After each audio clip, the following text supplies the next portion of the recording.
Aumenta o racha no STF. A gente tá vendo que, à medida que as coisas vão se agravando, mais gente vai tendo acesso desses absurdos que o STF tá fazendo, mais vai crescendo a ânsia deles começarem a limar aquele elemento que tá atrapalhando todo o sistema. Bom, seja bem-vindo ao canal, aqui é o Léo Vieira, trazendo as principais informações sobre o Brasil e o mundo. A gente vê aqui saiu uma série de artigos na The Economist. O pessoal até brinca, né? Chama de The Communist, porque é uma revista realmente esquerda. Teve um ensaio falando bem do Xandão, elogiando e tudo. Só que aí eles perceberam dando a repercussão e começaram a fazer várias postagens, vários artigos. E o pessoal realmente foi aderindo. Teve repost dessas postagens da revista e tudo. E aí, o que dizia em resumo nos últimos posts? Moraes é juiz com poder excessivo e STF deve exercer moderação, diz The Economist. Revista britânica destacou o apelido Xandão atribuído ao juiz da corte e o chamou de Superstar. A revista inglesa The Economist afirmou que o ministro Alexandre de Moraes, do Supremo Tribunal Federal, divide opiniões e somente no Brasil, onde os ministros da corte detêm poder excessivo, um magistrado poderia alcançar tamanha notoriedade.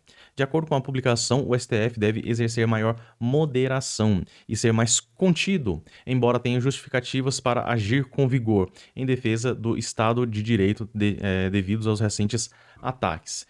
Então, a gente vê que ainda tá bem branda essa forma de falar, apesar de ter os seus motivos e tudo, tem um golpe fictício que eles inventaram, mas então isso justifica, não podia ser tão assim, né? E tinha que ser um pouquinho mais contido.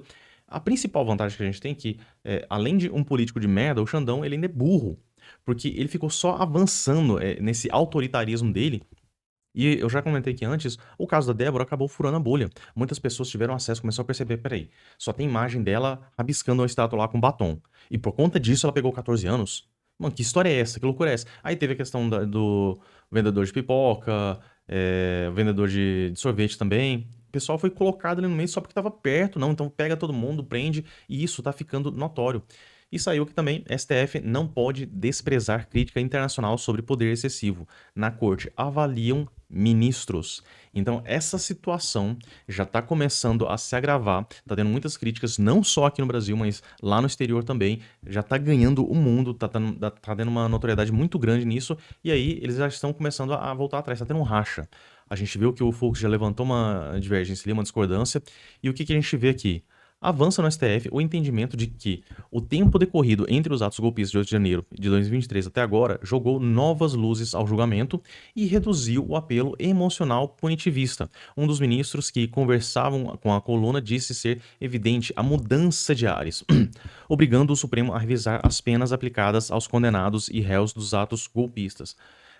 Esse processo todo está sendo feito a toque de caixa, sem embasamento. Aquela peça lá que a PGR acabou levando é ridícula, não tem conexão de fato.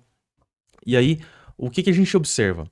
Eh, esse teatro que eles estão fazendo, esse julgamento show, já tá perdendo aquele apelo que tinha lá no começo. Em 2023, nossa, tentaram um golpe. Muita gente ainda olhava assim, parece que foi mesmo, né? Hoje tá ficando nítido que não foi nada disso. Então, um tipo de processo penal corrido desse jeito, normalmente não é justo, porque a gente vê o caso do Lula, que foram anos e anos e anos, coletas de dados, evidências, depoimentos, então foi bastante tempo, primeira instância, segunda instância, terceira instância, então para que isso? Para realmente a gente ter a validade do processo, porque aconteceu da forma como o devido processo legal, por isso que é tão importante, a acolhida de provas, o contraditório, a oportunidade da defesa, porque o processo ele tem que se basear nos dados, nas informações em si. Agora, se a gente começa a observar esse processo ao calor do momento, já não tem mais aquela aderência toda que as pessoas... Então a gente tem que rever assim, peraí.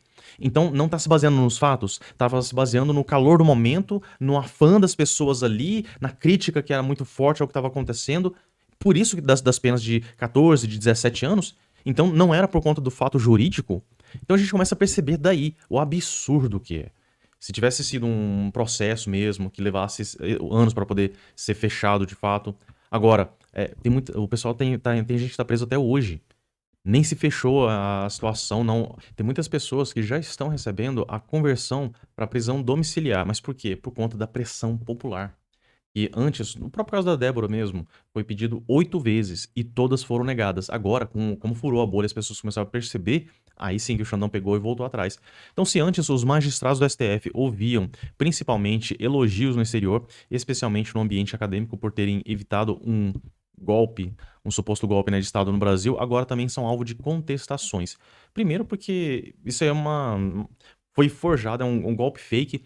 Como é que as pessoas vão dar golpe munido armado com batom, com bíblia?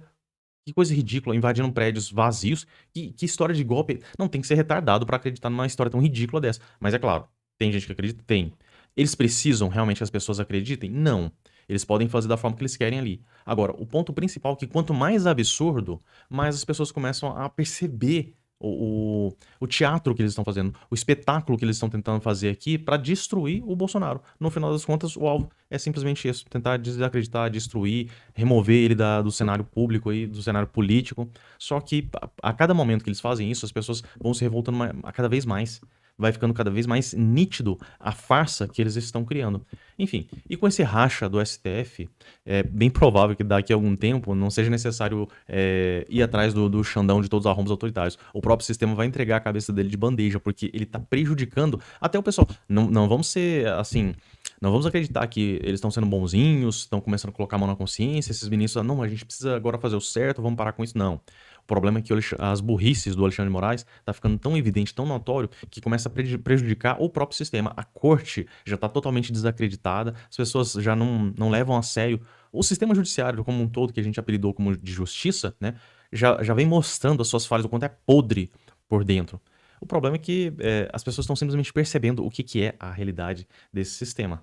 Não é que se tornou dessa forma, o Moraes só tá dando visibilidade para essa situação.